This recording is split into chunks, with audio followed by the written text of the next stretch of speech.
Good morning, good morning, good morning, good morning, good morning everyone. Ayan guys, samahan niyo muna ako. Magluluto tayo ngayon ng ating menu. Ang ating ulam for today ay sinigang.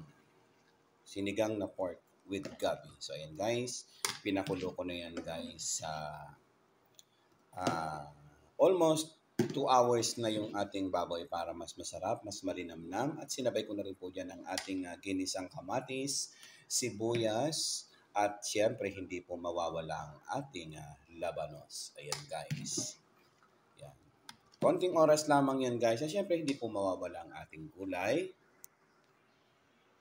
Ayan guys, meron tayong kangkong, meron tayong okra. At siyempre, yan, optional lang lamang po ito guys ang ating talong.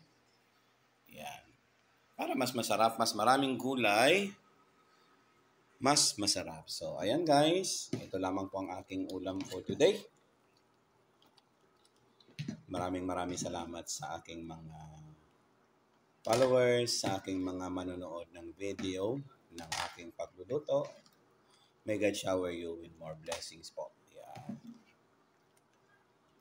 Sana po marami kayong matutunan sa aking mga niluluto na ulam na sinishare ko po everyday.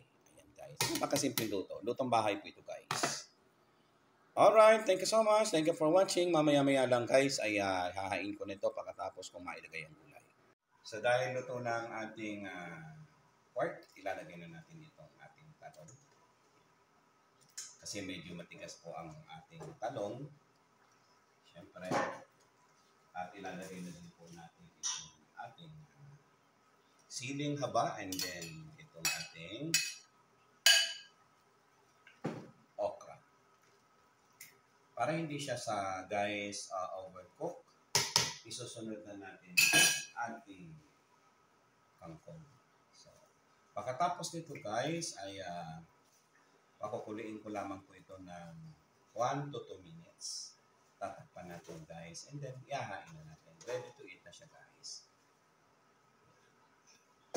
Kailangan muna natin siya guys ihalo para yung gulay natin ay ma-absorb yung init ng ating sabaw.